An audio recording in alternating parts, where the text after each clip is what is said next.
দুনিয়াতে উলঙ্গ আইছি এই সাদা কাপড়টার জন্য, এই সাদা কাপড়টার জন্য আইছি দুনিয়াতে। পুরুষ মানুষ ঢাকার দরকার নাই, সাদা কাফন দেখলে অন্তরের মধ্যে কি আসে? একটু ভয়। আর সেটা মনে রাখবেন, পুরুষের ঢাকার দরকার নাই, মহিলাদেরকে এভাবে উপর দিয়ে ঢেকে দিতে হয়। মরণের হরে জীবিত থাকতে দরকার নাই। কি কন?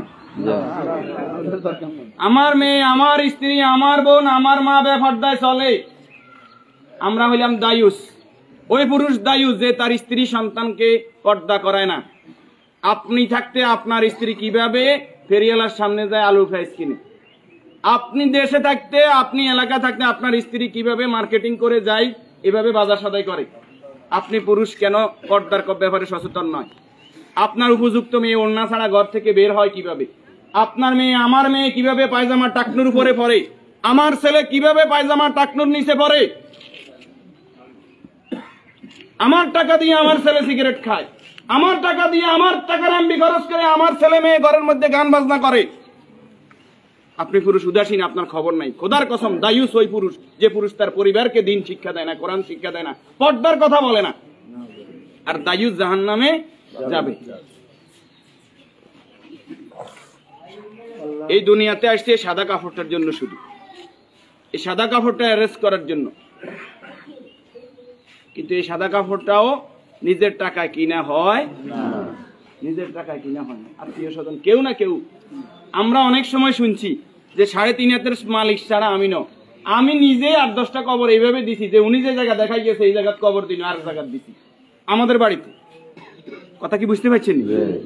উনি যে জায়গা দেখাই গেছে ওই জায়গায় দিতে পারি নাই বিভিন্ন কারণে। ওই জায়গার মধ্যে হয়তো পুরান কবর পড়ছে, অথবা ওই জায়গার মধ্যে খাদ গর্ত বেশি, পানি হয়ে গেছে।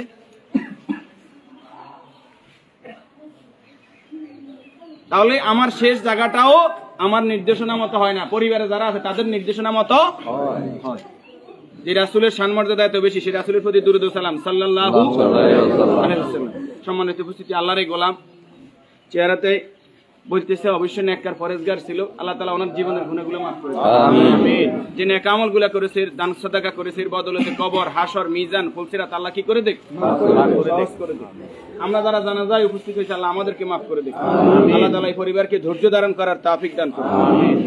40 জন জানাজাতে কাদেরকে উপস্থিত করাইবেন? আমাদের কত বলবো, বলতে আর বলতে মনে চায় না। সব জানেন কিন্তু আমল নাই।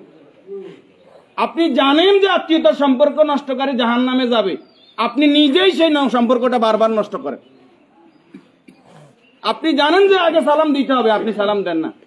আপনি জানেন যে নিজের জন্য যেটা ভালো মনে করি অপরের জন্য সেটা ভালো মনে না করলে আমি ইমানদার নয়। আপনি জানেন প্রতিবেশীর হক নষ্ট করলে ইমানদার নয়। কই নাই, সব শুধু জানি, আমল করি না।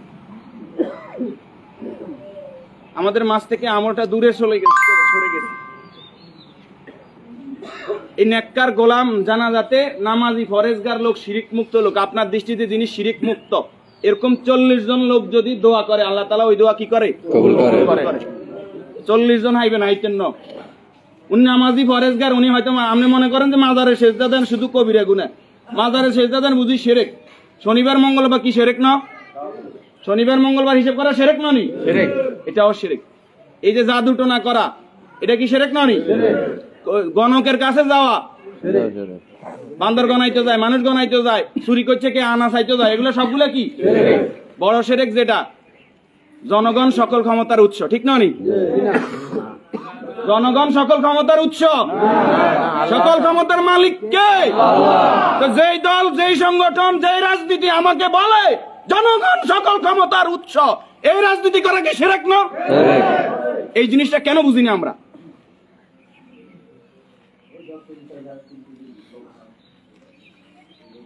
আপনি মুখে বললেন জনগণ সকল ক্ষমতার উৎস, অন্তরে আপনি বলবেন যে হ্যাঁ আল্লাহ সকল ক্ষমতার উৎস, এটা তো আল্লাহ মানে না। মুখে যেটা বলতে হবে অন্তরে এক থাকতে হবে।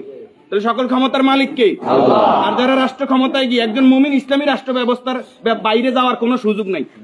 যদি আওয়ামী লীগ আবার তওবা ইস্তেগফার করি আই কয় যে আমরা আল্লাহর আইন অনুযায়ী রাষ্ট্র চালাইম, আমরা কইম আলহামদুলিল্লাহ। বিএনপি যদি কালকে বলে যে আমরা রাষ্ট্র চালাইম আল্লাহর আইন অনুযায়ী, কোরআনের আইন দিয়ে রাষ্ট্র চলবে, সৎ নামাজি ফরেজগার লোকরা চেয়ারম্যান মেম্বার হইব, তাকওয়াবান হইব, আমরা বিএনপির সাথে আছি, বিএনপি কে ভোট দেব। যদি জামাত ইসলামী বলে আমরা আল্লাহর আইন দিয়ে রাষ্ট্র চালাইবো, কোরআন চালাইবো, দেশ তাকওয়ার ভিত্তিতে চলবে, রাসূল যেভাবে চালাইবে আমরা তাদেরকে ভোট দিব। যদি চরমনাই বলে তাদেরকে ভোট দিব। আমাদের ব্যক্তিগত কারো কোনো আরস নাই। আমরা এই জমিনে আল্লাহর, এই জমিনে আইন চলবে কার? আল্লাহ। এবার যেই আসুক এই তকমা নিয়ে আমরা তাদের সাথে আছি। রাজি আছেন? ইনশাআল্লাহ। আল্লাহ তাআলা আমাদেরকে কবুল করুন। আমিন। সম্মানিত উপস্থিতি, এই মুহূর্তে